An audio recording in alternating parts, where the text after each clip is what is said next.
नमस्कार दर्शक बंधु मुझे यही वीडियो रे आपण माननकु कहिबाकू जाउछि भेल जलपान किपरि प्रस्तुत करंती जदि आपण माने केही चैनल रे नुआ थांती चैनल को सब्सक्राइब करंतु एवं पाखरे आसुथिबा बेल आइकन टी ऊपरे प्रेस करी पुनी ऑल नोटिफिकेशंस ऊपरे क्लिक कर दियंतु ताहेले एमिति जहा भी किछि नुआ नुआ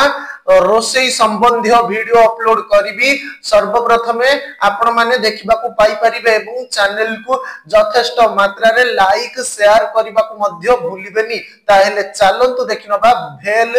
जलपान किपरि प्रस्तुत करंती एवं एथि पई कोन कोन सामग्री प्रथमे नेबा को हुए आवश्यक सामग्री मुढ़ी 250 ग्राम बेसन तियारी सुर सेओ कप कट्टा पियाज 1.5 कप कट्टा धनिया पत्र 1.5 चामच चुन्नी कंचा लंका 1 चामच तेंतुली खजूरी चटनी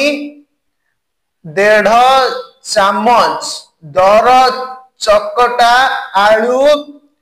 2.5 चामच आवश्यक मते लूण प्रस्तुति प्रणाली आलू को भल भाबे चकटंतु सेथिरु खजूरी खट्टा मिठा चटनी तेंतुली रस कट्टा पियाज लंका रसुण लूण को पकाई भल भाबे मिसांतो तापरे सेओ धनिया पत्र पकाई खांतो।